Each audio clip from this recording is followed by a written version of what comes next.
Those who stumble into the hobby of video games do so directionlessly, or at least with a direction differing from anyone else's. This is the beginning of a pathless journey whose length and depth are also unique. Some leave after a short sojourn, and others become completely dedicated. Some navigate to a genre that suits them from wherever their starting node happens to be, where others feel the need to explore every nook and cranny of the space. A timeless, formative classic for one can be ancient, unplayable jankiness for another, and the path we have taken determines how we view everything we experience. Whether you started playing on a friend's Xbox, a parent's iPad, or the Game Boy Advanced SP you got for Christmas, your story is as unique as mine. The stories I tell in these videos are always personal. To tell you about a game is to tell you about my experience with it. And that experience is inextricably linked to the preferences and proclivities shaped by my own journey through the ecosystem of video games. Today's story is more personal, though, because when I first encountered Medal of Honor Airborne, it happened to take up a central position in that formative journey. We all have games, books, or movies like this, things we deem essential to our experience with, and hence our understanding of, a certain genre of art. Spirited Away and The Princess Bride are some of the movies I've been accosted with by people who see them as foundational, but I care a lot more about Star Wars to the point where I cannot help but judge other science fiction by its standards. Even truly universal classics like Half-Life or Citizen Kane that inarguably set out foundations and aspirations for an entire art form are destined to be passed over by later generations who exist in a space built atop their quintessence, but no longer in reach of it. The truth behind the memes about Master Chief from Fortnite is that none of us experience things in the same order or in the same way. We cannot force other people or new generations to see things the correct way. I would argue the best we can do is use our differing experiences to better understand each other and the things we talk about.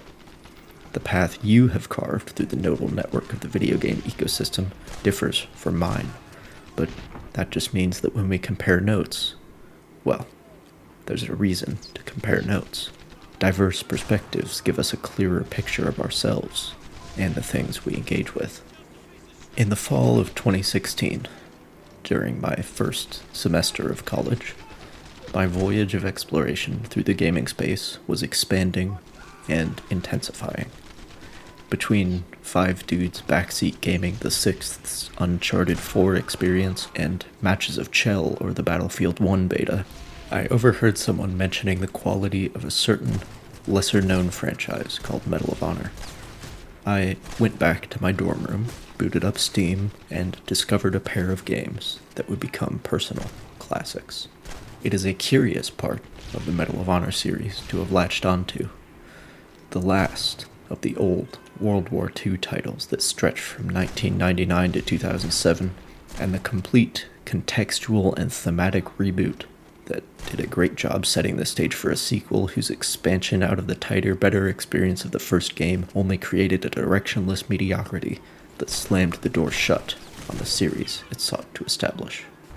It seems most likely that I started by playing the reboot, and then went backwards to Airborne and forwards to Warfighter.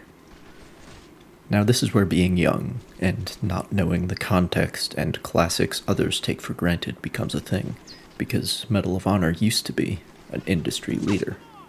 In fact, I gather it sort of established the military shooter genre, in the realistic World War II setting at least. More aged gamers than I remember the franchise for its grimly participatory depiction of the D-Day landings, a few years after Steven Spielberg gave us the film version. Spielberg himself actually wrote the first Medal of Honor game, collaborating with the same Vietnam Marine who oversaw Saving Private Ryan's depiction of combat. The Second World War still has a more lasting afterimage in the American zeitgeist than any other conflict. The aughts, in particular, though, seemed to be possessed by the need to immortalize the deeds of the greatest generation with the power of 21st century technology before they left us forever. This surge of media, between Saving Private Ryan and Allied Assault, Band of Brothers, and Airborne, certainly left its mark on anyone who lived through it. Military first-person shooter basically meant World War II back in the day, prior to the 2007 release of Call of Duty 4 Modern Warfare that forced its competitors, including Medal of Honor, to change up their game. But again, I wasn't around for that seismic shift in the industry, so I'm picking up the pieces secondhand. Airborne, despite in some ways signaling the end of a thematic era, is mechanically quite impressive for 2007. The player-controlled parachute descent into a level might have been an industry first, and certainly presaged the ubiquity of similar mechanics in today's battle royales. That the level design is solid enough to allow and even encourage the player to land literally anywhere they can is also quite impressive. The pairing of this with the nonlinearity of the objectives spread across the map creates a dynamic seldom seen in narrative first-person shooter campaigns. Multiple approaches to each objective do not allow the player to break the game, so much as they showcase the flexibility and durability of the enemy and encounter design. Call of Duty or Medal of Honor campaigns are usually tailored, linear experiences where it is guaranteed that the player will go through this door, and there will be these enemies on the other side. In Airborne, though, you have the ability to drop anywhere, like right on top of the objectives if you want, or use a surprising number of flanking passages like this one that goes in through the basement of the mayor's house. This means that sequence breaking is almost presented as a challenge, which is rewarded with quicker completion and fewer enemies to fight. It does fuck with the enemy pathing though, which I will come back to. Also surprising for the time is the approach to cinematics. While they often begin by cutting away from the player character's perspective, they always end with a seamless transition where the letterbox falls away to be replaced by the UI. So with the exception of some of the cinematics, particularly the end of mission cinematics over which Colonel Scott Webb dictates his after-action reports, the player is locked into the perspective of Boyd Travers. The 6 versions, one for each mission, of what can happen in the back of a C-47 over a drop zone are viewed through his eyes.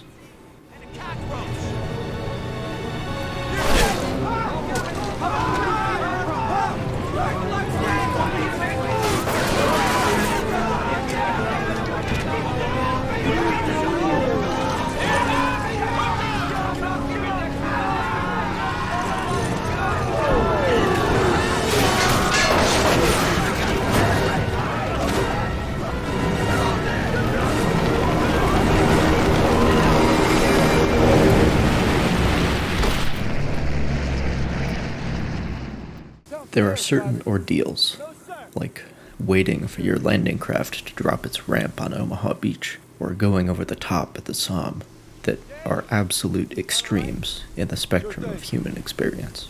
These create an archetypal memory that imprints itself on the culture for many generations, and is repeatedly revisited by media depictions. Whether the afterimage of these events draws out horror, fascination, respect, gratitude, or humility, its impact cannot be overstated. Waiting in the back of a SkyTrain, wondering if you'll hit the ground alive or dead, is one of these archetypally understood experiences, and the power of this portrayal is in its experiential format. The 6 versions of this drama are not shown through the lens of a disembodied camera, but experienced through the already player-controlled eyes of a character. Eyes that do not blink between now and touchdown, when the bestowal of full agency completes the assimilation of player and character, audience and experience. And those are not the only punches that weren't pulled in this depiction of war. Compared to something like Call of Duty World at War, Airborne can seem like a Boy Scout version of events. There is little gore and no dismemberment. The full complexity of the morality and brutality of war is nowhere to be seen, but there are a few events on the ground that give pause.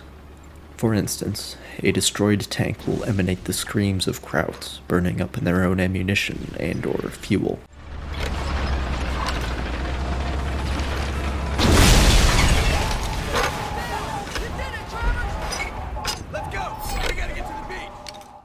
but somehow you don't feel quite so sorry for the crew of the third Tiger Travis destroys in light of their preceding actions.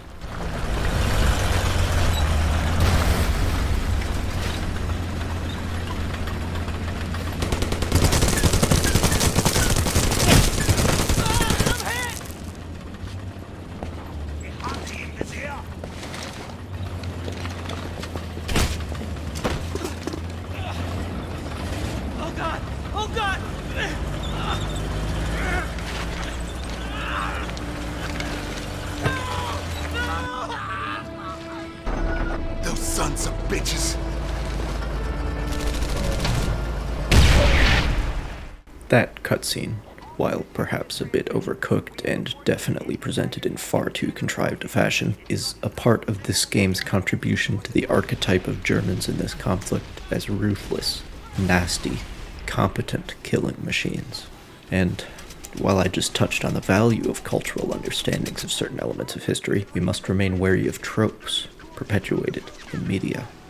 For instance, the incompetence of the Italians. In Mission 1, we join elements of the 82nd Airborne Division in their first combat drop, also the first such operation for the US Army as a whole. This is the invasion of Sicily. We drop onto a walled city with expansive tiled roofs that, as befits the introductory mission, invite the player to try landing anywhere. If we are going to talk about historical accuracy, I should mention that you do not drop paratroopers onto a city, especially not one occupied by the enemy. They are most vulnerable when they are landing, or have just landed, which is why you drop them in some undefended field somewhere in the middle of the night, so they can assemble, get organized, and prepare to take on their objective. But okay, whatever, it makes for fun gameplay, and I have to respect the design commitment of giving the player control of where they drop. And they kind of had the assembly area thing modeled too, just on a smaller scale, because the green smoke areas are usually safe, and have extra ammo and health. Anyway, so you drop onto the city of Adanti, and start killing Italians, and blowing up the Flaktürm spread across the map in the order of your choosing. Once this is complete, we are called to a different part of the map where some of our boys are having trouble with some new reinforcements. This is the turning point of the mission where it becomes more linear, and Boyd starts respawning on the ground instead of in the sky. But we are also about to perpetuate some stereotypes.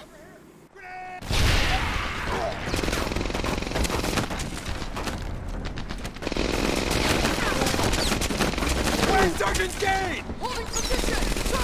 He's the best! Are you two my only reinforcements? Get through! Go back to CP! Report to the Colonel!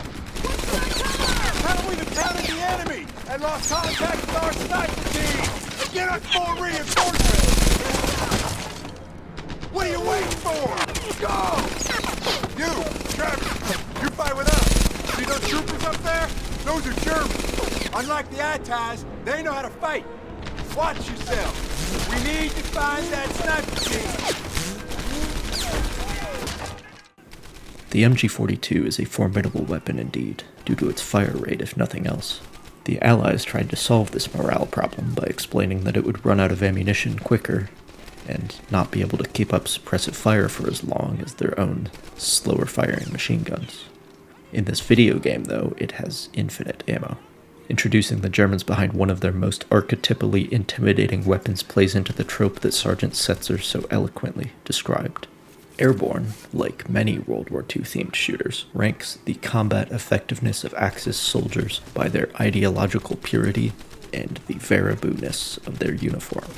Ironically agreeing with the German state of that time that party loyalty counts for more than merit. The Italians, of course, end up at the very bottom of this hierarchy, so that in the world of this game, Sergeant Setzer is correct. In reality, however, the perceived ineptitude of the Italians is largely due to a myth spread both during and after the war, which proved to be as unfortunate for them as it was convenient for both the Germans and the Allies. The Germans could pawn off their defeats onto the Italians, while the Allies blamed their setbacks on the presence of real Germans, instead of just mere Italians. Movies in particular gravitate towards these low-resolution tropes because they can be quickly explained and understood, and there is usually a bit of drama to them. Some are worse than others, but Just always be critically thinking, kids. Not everyone who wrote history did so without an ulterior motive. Especially in the immediate post-war era, there were a lot of reputations to salvage on all sides for people who are still alive. So, Medal of Honor Airborne provides a relatively solid depiction of history, albeit not very deep or nuanced. That and the 2007 graphics would not seem to account for the 40 hours I have logged in this game that takes 6 hours to complete. So what gives? The level and encounter design is a big part of it for sure, but integrated with that are the nearly timeless characterizations of all 11 of the game's small arms.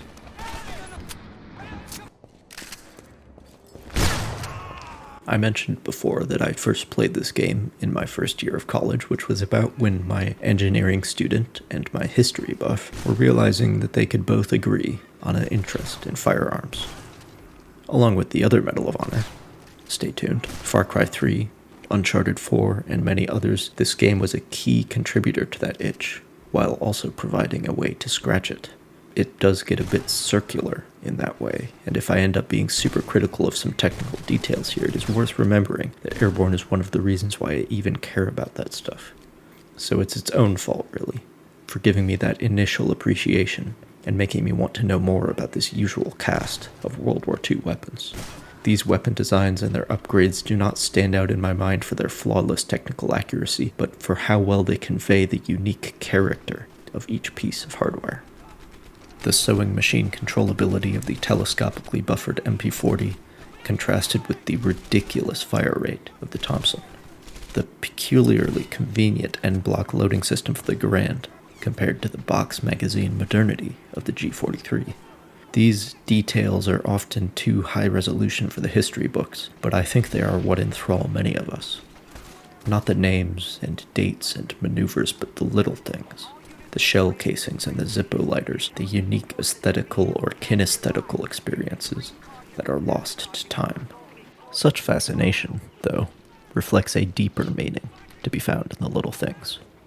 Technological, doctrinal, and cultural forces give rise to equipment that tells its own story about the world it inhabits. Technical aspects do not stand alone but nested within a larger context, and so there is more value than you might think to be found in the technical detail. The American focus on delegated individual marksmanship is clearly evident in a platform like the Garand, while the Germans' neglect to update their infantry rifle belies their doctrine, wherein the machine gun provides the primary base of fire for the squad. That tactical difference is likewise indicative of the still bigger cultural trends, including America's more individualistic society, where the individual rifleman was, and is, a mythological icon. Mythological, yes, I mean that. I mean it technically and sociologically. And such forces are self-evident just in the fact that an ordinary infantryman is expected to use a rear aperture sight that is drift adjustable for windage. Any recreation of history must therefore get the details right, because they are a part of the larger story. The larger story, in fact, is built out of nothing more than millions of insignificant details. A game like Airborne does not, should not, and cannot tell the whole story, but it doesn't need to. It just needs to capture the uniqueness of a few events and a few weapons that are, in themselves, a microcosm that informs on the whole. And while these depictions are not the most technically accurate or graphically up-to-date, the archetypal aesthetic feel of each weapon remains timeless. I have been wrestling with how to approach this for a while now. After much deliberation and some experimentation, I've determined that a step-by-step technical analysis of each weapon and its upgrades quickly becomes a banal list, thinly veiled in disingenuous attempts at novelty. I am capable of such a dissection, but it's not what I'm here to do. I will only touch on technical aspects when they intersect with my exploration of thematic, narrative, and aesthetic elements. This is the first time I've tried doing this with a shooter, and while guns are cool, I think it is better to pick out certain elements in passing than to exhaust their appeal with too much attention and dry analysis. It would be wrong to treat this element differently from the others, in any case. There are a few large-scale issues that I have to comment on, though, such as Travers' consistently poor sight alignment across everything except pistols and the Garand. Holding the front sight up too high is likely a conscious design choice to increase the player's visibility of the battlefield, a problem that was addressed in the real world with the use of aperture sights. Rear aperture sights in video games are always modeled as bigger than their real-world counterparts, but I would say this is not exactly unrealistic. Perspective works differently on a two-dimensional screen than it does in real life. The only way to accurately represent what it's like to focus on the front sight through a completely blurred out rear aperture is to either employ a ludicrously strong depth of field effect, which modern gamers would often prefer to turn off anyway, or to make the rear aperture bigger. Some games do make it way too big, like this Garand from Call of Duty World War II, but in real life, the aperture held up to your eye is usually big enough to just about fit the entirety of the front sight hood or protectors. It is actually a bit weird how big it is, but your brain is surprisingly good at keeping the front post centered, and the opening is smaller than it appears, so any apparent errors in alignment are relatively insignificant. The rear aperture on Medal of Honor Airborne's Garand is perhaps a bit big, but not by much, and it accurately conveys the feeling of using aperture sights, the satisfaction of precision, coupled with the security of visibility. This Garand, like many from games of this era, is missing its now iconic ping and cannot be reloaded until empty, something that is not technically correct but was doctrinally proper. And I promise that is the last weapon I will discuss in detail without a thematic excuse. But I had to. It's the Garand, after all, and it is sort of the default starting rifle. Later on, in the plot of Airborne, many weapons are presented in a way that serves a storytelling purpose. No, that's not quite it. They are an integral component of the diegetic storytelling, because they set in place the means by which the player may interact with the world. And when presented for the first time as the M1903 is here, the impact on the player experience aligns with the story the writers are telling. About time somebody showed up. Stay clear of the window. There's a sniper across the way. He got Harding there.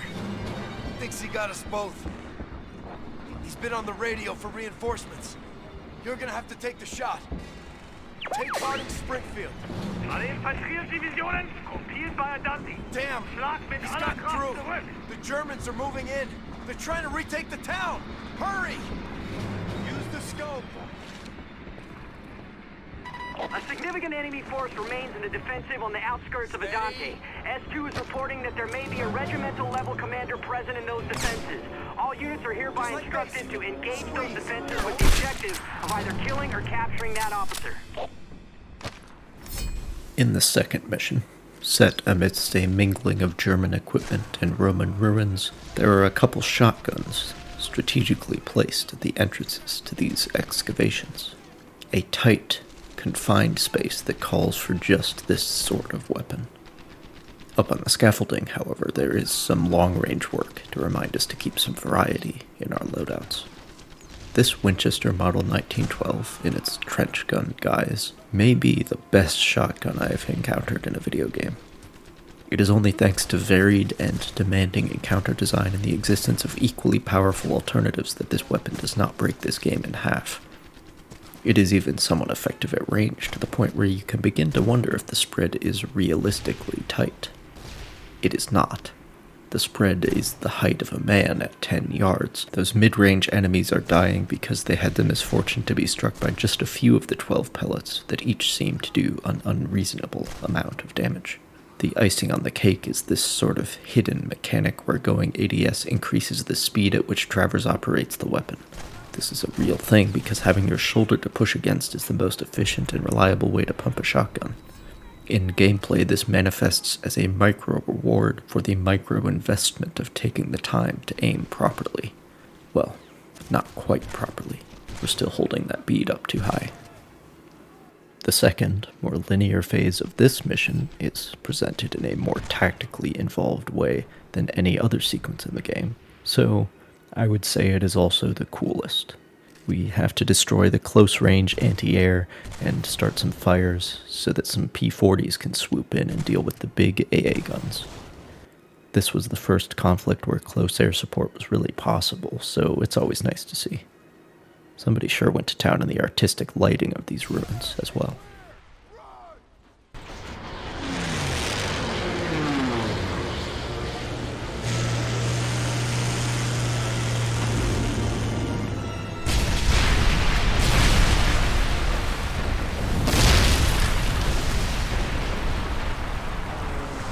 Colonel Scott Webb, commanding officer. This is the after-action report for Operation Avalanche. There will be plenty of use for the Model 12 in the next mission, where we drop into Normandy on June 6th, after dawn, for gameplay reasons, to infiltrate and disrupt the coastal defenses. After Travers defeats his first Tiger, the approach to these bunkers demands the long-range precision of a rifle. Once inside, though, a much shorter range weapon is needed. This abrupt demarcation between environments with very different engagement ranges is perfect for this loadout of a rifle and a trench gun. The lack of mid-range flexibility is not an issue if we're going straight from an open field to a tight bunker. After calling in some 14-inch freedom from the USS Texas, though. I have a fire mission. This is the fire director, USS Texas. We read you. Coordinates Alpha 16. Target is reinforced concrete casemate. Request ATAP rounds. We'll adjust. Find some cover, boys. Rounds out.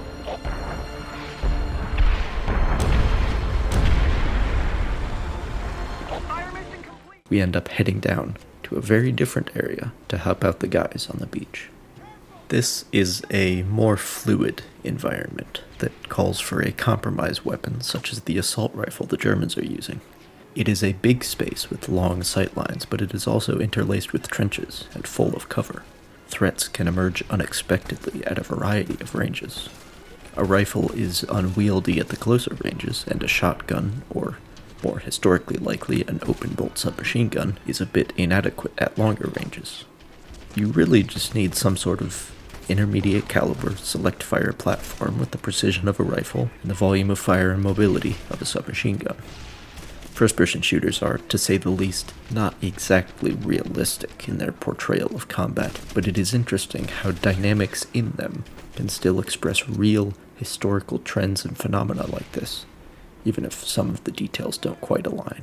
The streets and houses of Nijmegen make for another environment with fluid engagement ranges, and it is here that we are introduced to the second, final, and best weapon in the automatic rifle category. A vanilla M1918 Browning automatic rifle, lacking a bipod along with any other evidence of the attempt to slot this thing into the squad light machine gun role. Instead, Travers runs and guns with this thing like it doesn't weigh 15 pounds. He shoots rifle grenades from the hip, so this thing might as well be an assault rifle for him. When it comes time to actually take Nijmegen Bridge, I immediately regret leaving my rifle behind. Yet again, this game is conscientiously and courageously built around the capabilities of the tools it gives you, which is how all games have to be built, but here it is interesting how Adante, Pestum, and Normandy all have the abrupt transitions that suit weapons with dedicated roles, which are the ones that you have. A submachine gun or shotgun for close work, and a rifle for big areas. Missions 4 and 5, though, ask for one of the automatic rifles for everything from 0 to 50 meters, and a scoped rifle for the long-distance threats, like these guys who've decided that the Panzerschreck, if supplied with an interminable number of warheads, makes for a decent anti-personnel weapon. After Nijmegen and the bridge that was far enough, the next stop in the classical history of American paratrooping is Bastogne. We don't get that here, though, probably because the paratroopers at the Bulge did not enter the battle from the sky. Instead, Boyd Travers goes over to fight with the 17th Airborne Division in Operation Varsity, the last big jump of the war. The fact that we land east of the Rhine is about where the similarities with the historical Operation Varsity end. We are tasked with sabotaging an arms factory, destroying tanks, munitions, and a railgun. This place also has, 10 snipers hiding in a quite vertical environment that, again, calls for smart loadout choices. Inside the doors of the factory, though, it becomes more transparent than ever how the enemy pathing and AI works. These systems are not exactly complex, but their simplicity contributes to their robustness. And remember, this game is from 2007. First of all, I should mention that for a shooter, this game has an unusual number of allies. This makes sense when you aren't a Tier 1 operator doing advanced force operations like in other games.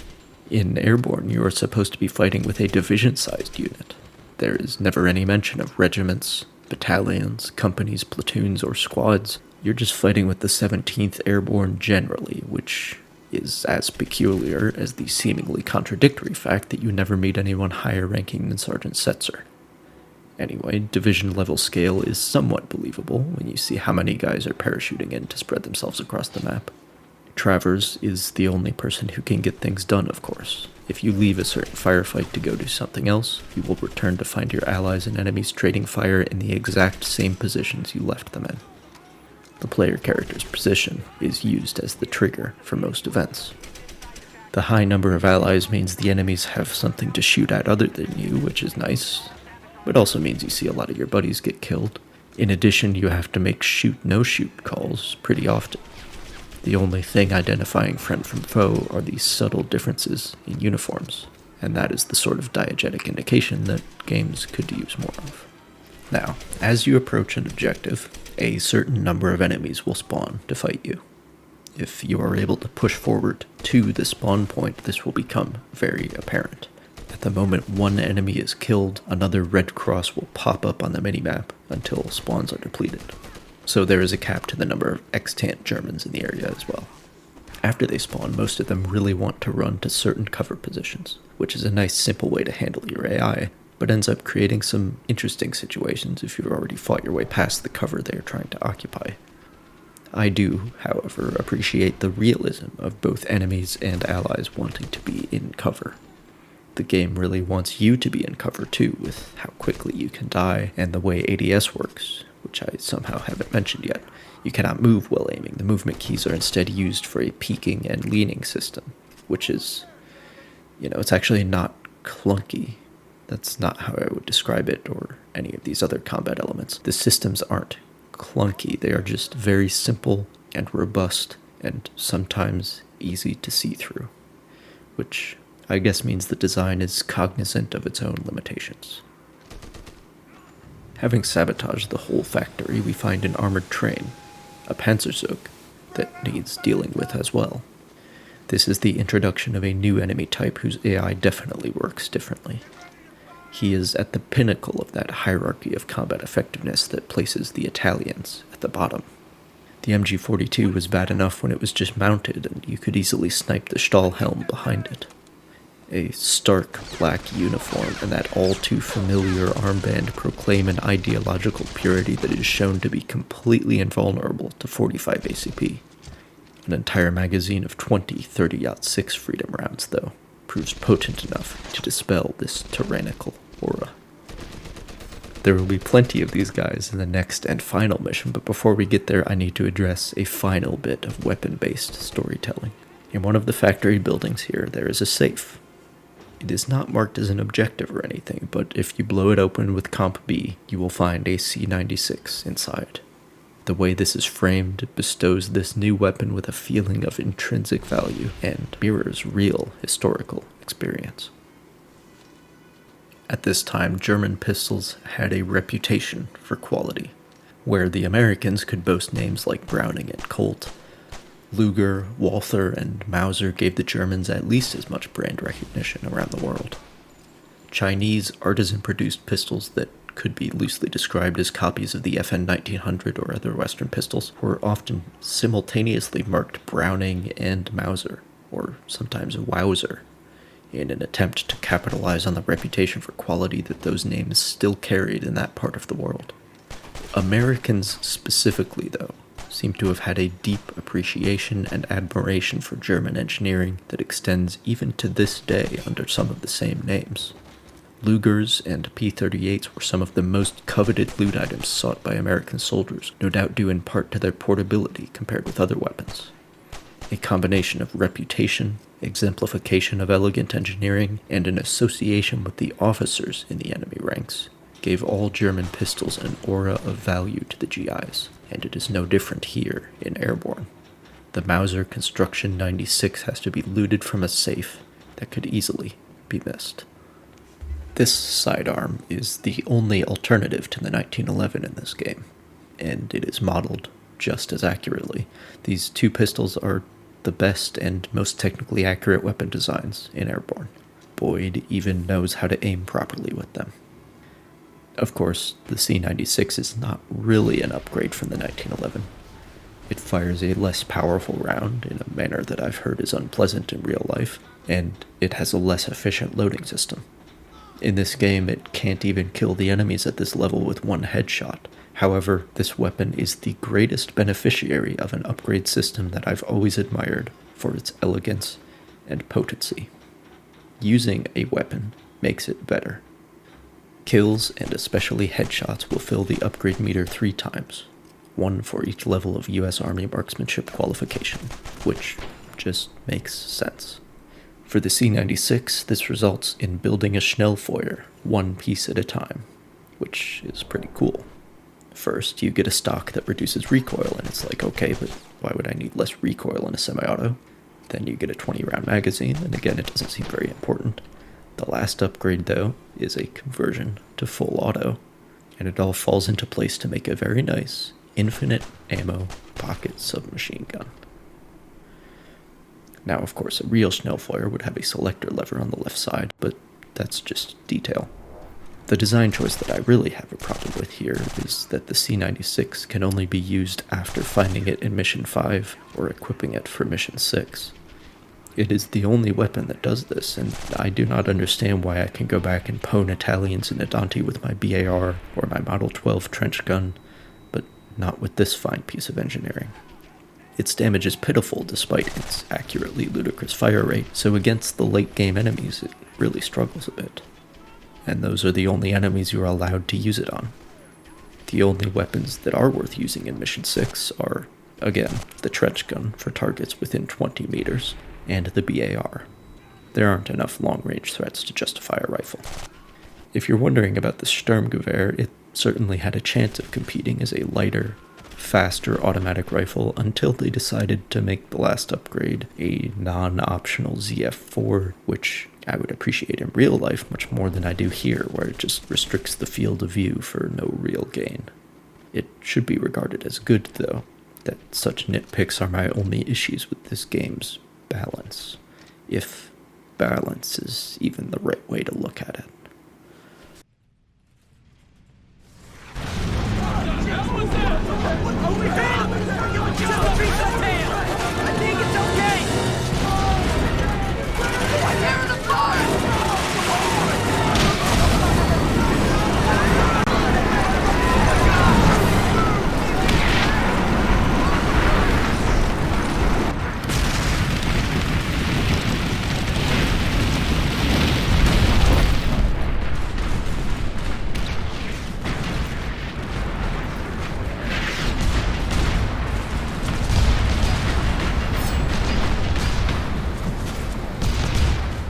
The first time I played Medal of Honor Airborne's final mission, I thought we had finally crossed over into total alternate history science fiction. A flak tower? Really? Like a fucking medieval castle but for air defense? And we're gonna land on it? Little did I know that there are flak towers still standing in Germany and Austria today, built so solidly that demolishing them has been deemed prohibitively expensive and dangerous.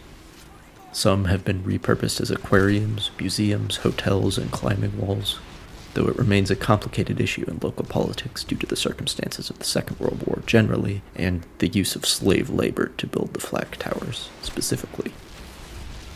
Unable to contest the Allies' continually increasing air superiority, and facing strategic bombing matched in scale only by what happened to the Japanese, the Germans built these monumental fortifications in the midst of their cities. Guns high up on a roof had fire arcs unobstructed by trees and buildings, but this required a very strong structure, to handle the weight and recoil, as well as any damage from bombs.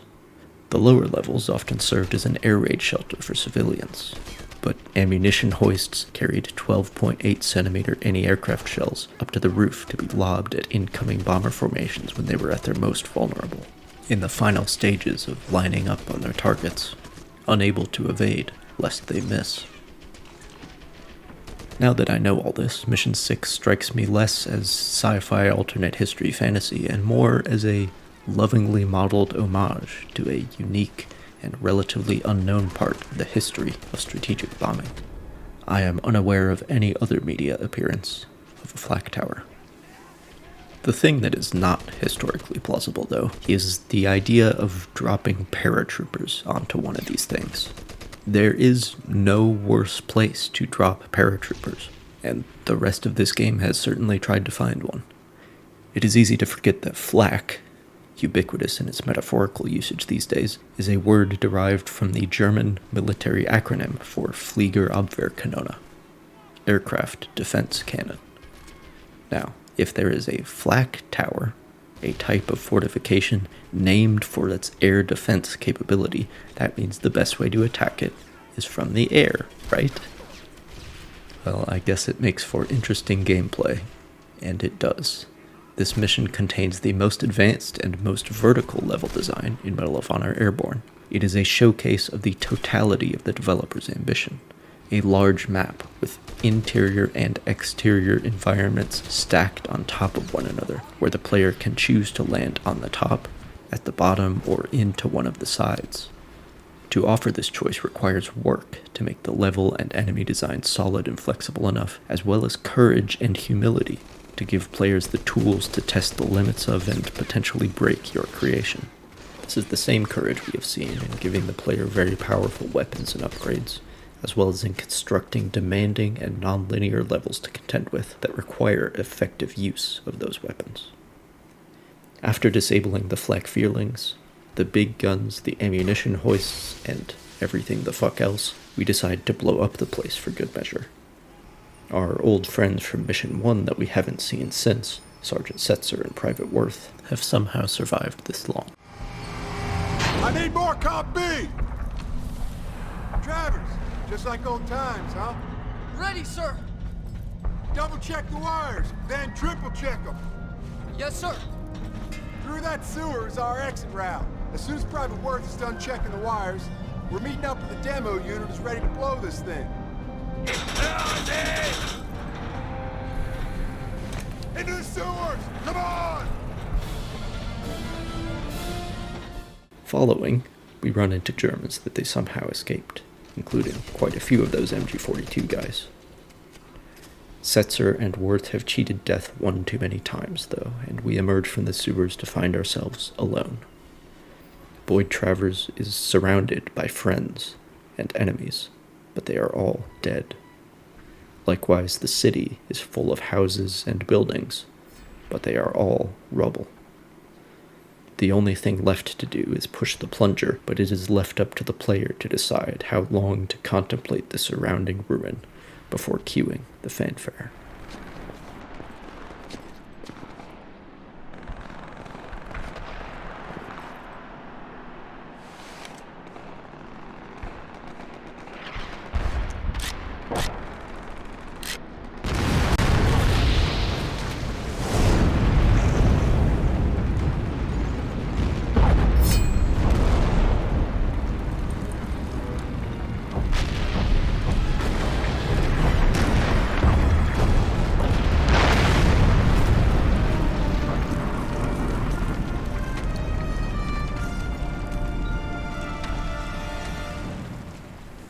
In a game characterized by what I've already called a Boy Scout version of history, this brief attempt at showing the true darkness of modern war is utterly unearned and out of place. Complexity, morality, and brutality are best left to a game that came out 1 year later in 2008, Call of Duty: World at War. Airborne is, I believe, truly the last, the classic World War II shooters. It shows innovation in its nonlinear level design, but it cannot escape the archaic nature of its storytelling. where World at War seems to have risen above many of the tropes of the genre. Airborne is the final iteration of those tropes that extend back to the very first Medal of Honor. We have moved on, and in some ways we already had when this game came out. World at War's portrayal was more gory, nuanced, and diegetic, and in some ways it is the capstone, or the swan song of this dead and buried genre. Just as Call of Duty 4 Modern Warfare invented the big-budget modern shooter, that is, modern in terms of setting, the subsequent World at War transcended the entire collection of classic World War II shooters, while evading any spiritual successors since. More recent installments certainly do not rise to World at War's level, and they feel completely different anyway, either due to shitty shoehorning of themes specific to the 21st century, or just the fact that the subject matter has been fatigued into a lull in interest due to the absolute craze of depictions set off by Saving Private Ryan. The weird thing here is that, as a complete nerd, I should be making this video about World at War. Its weapons are more technically accurate. It is a more thorough, brutal, and nuanced depiction of the war. It has better storytelling in general. The problem there, though, is that I still haven't played World at War. If I had back when I discovered Medal of Honor, then that's where we would be. But I didn't, and I haven't. Instead, Airborne was the World War II themed experience that I discovered back when I was still figuring out what kinds of games I liked. Back before I saw the standard cast of K98s and MP40s as basic and unimaginative. Back when my understanding of the era was about as low resolution as Airborne's portrayal. So in many ways, I have outgrown this game, just as the industry has, but I cannot ignore or escape its essential position on the path to my present existence, its influence on the way I look at and appreciate both games and historical weaponry. You will note that I have left many things untouched. The basicness of the soundtrack is deliberately overlooked. The effective use of motion capture is taken for granted. The occasionally ridiculous dynamic ragdoll system is appreciated as an amusing quirk of the era. Many other things are hardly visible through the rose-colored glasses that I cannot take off. Sure, Sean Connery's Russian accent is problematic, and the missile tubes on a Typhoon are in a free flood area, so this whole sequence is bullshit. But that doesn't stop me from wanting to watch the movie for the 15th time. Because, you know, it's a personal classic. These things just sort of happen, and they only become clear in retrospect. You are left trying to explain to others what is so awesome about something they never gave a second thought, if they've even heard of it at all.